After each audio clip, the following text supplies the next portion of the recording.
قرآن کے مطابق سور کتنے طریقوں سے پھونکا جائے گا؟ غیب اور شہود کسے کہتے ہیں؟ آئیں جانتے ہیں آج کے ایپیسوڈ میں۔ اعوذ باللہ من الشیطان الرجیم، بسم اللہ الرحمن الرحیم۔ ناظرین السلام علیکم، تفسیر نور کے اس پروگرام میں آپ کو خوش آمدید کہتے ہیں۔ ناظرین، ہم سورہ انعام کی تفسیر کو سن رہے تھے۔ اب تک ہم نے 70 آیتوں کی مکمل تفسیر کو سن لیا ہے۔ آج ہم آیت نمبر 71، 72 اور 73 کی تفسیر کو لے کر کے آئے ہیں۔ 71 اور 72 کی تفسیر کو جاننے کے لیے آئیں اس کی تلاوت اور ترجمے کو سنتے ہیں۔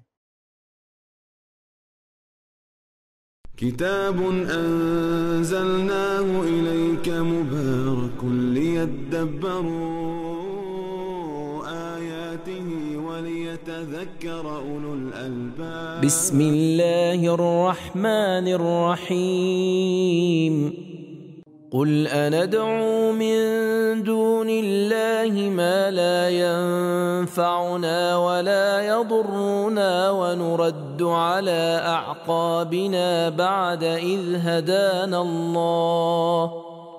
ونرد على أعقابنا بعد إذ هدانا الله كالذي استهوته الشياطين في الأرض حيران له أصحاب يدعونه إلى الهدى ائتنا قل إن هدى الله هو الهدى وأمرنا لنسلم لرب العالمين وأن أقيموا الصلاة واتقوه وهو الذي إليه تحشرون۔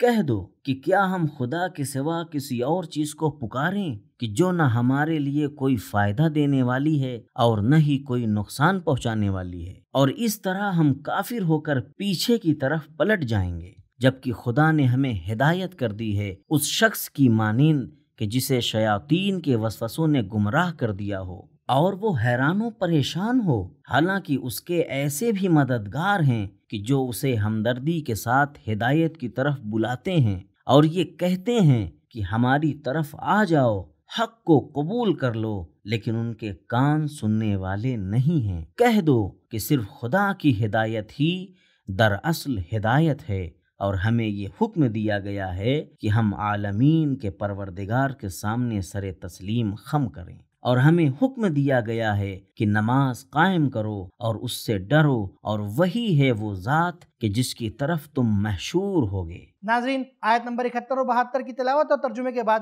دیکھتے ہیں کہ پروردگار عالم نے اس میں نکات کون کون سے رکھے ہیں۔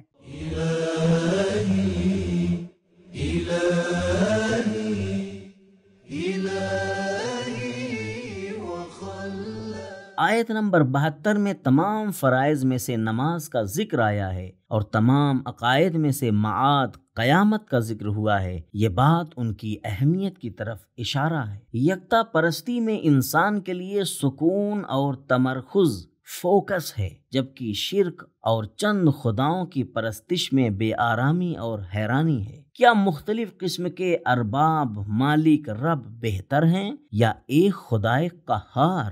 سورہ یوسف آیت نمبر 39۔ پروردگار عالم ایک ہی ہے، قل هو اللہ احد، اور وہ جلد خوش ہو جانے والا ہے، یا سریع الرضا۔ غیر خدا کی تعداد بھی زیادہ ہے اور ان میں سے ہر ایک کی توقعات بھی زیادہ ہیں، لہٰذا وہ جلدی سے راضی ہونے والے نہیں ہیں۔ ناظرین، یہ تو تھے ان دو آیتوں کے نکات۔ اب دیکھتے ہیں کہ ان دو آیتوں میں پیغامات کون کون سے پائے جاتے ہیں۔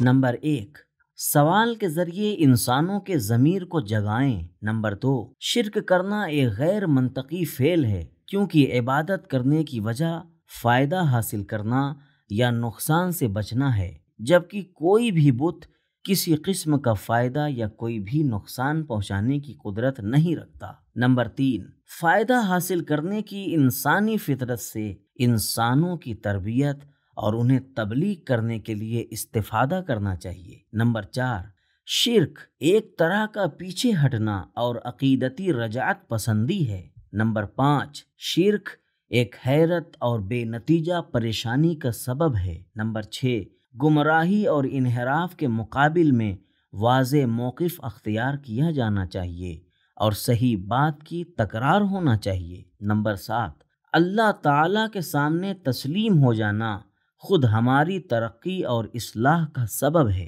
نمبر 8، نماز تقوی کے ساتھ فائدہ دیتی ہے اور کام بناتی ہے۔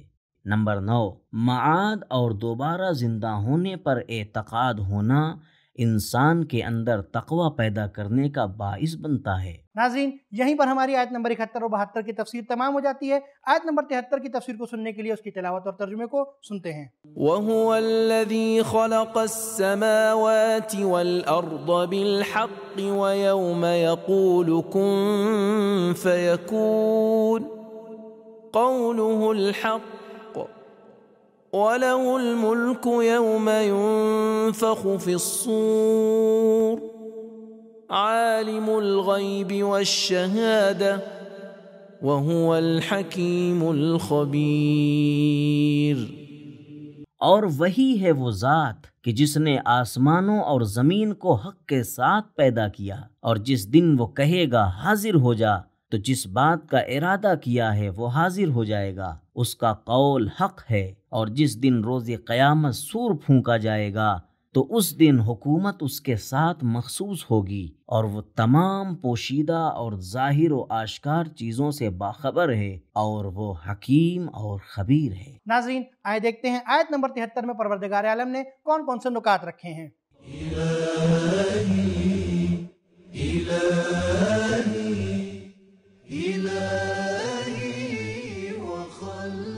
قرآن مجید میں 2 طرح سے سور پھونکنے کا ذکر کیا گیا ہے۔ نمبر 1، پہلی مرتبہ جب سور پھونکا جائے گا تو ہر طرف تباہی پھیل جائے گی۔ نمبر 2، دوسری مرتبہ قیامت میں لوگوں کے دوبارہ زندہ ہونے کے لیے سور پھونکا جائے گا۔ اس آیت میں ایک طرح کا سور پھونکے جانے کا ذکر کیا گیا ہے، جبکہ سورہ زمر کی آیت 68 میں دونوں طرح کے سور پھونکے جانے کا ذکر موجود ہے۔ اگر گزشتہ آیت میں پروردگار عالم کے سامنے تسلیم ہونے اور نماز قائم کرنے کا بیان آیا ہے، تو اس آیت میں اس کی وجہ بیان کی جا رہی ہے کہ تمام طرح کی خلقت صرف اسی کے دست قدرت میں ہے، جو کہ آگاہ، حکمت والا اور ہر چیز سے باخبر ہے۔ عالم الغیب والشہادہ کے بارے میں امام صادق علیہ السلام فرماتے ہیں، غیب وہ ہے جو ابھی نہیں آیا، اور شہادت وہ ہے جو موجود رہ چکا ہے۔ معنی الاخبار صفحہ نمبر 146۔ ناظرین، یہ تو تھے آیت نمبر 73 کے نکات۔ اب دیکھتے ہیں کہ آیت نمبر 73 میں کون کون سے پیغامات پائے جاتے ہیں۔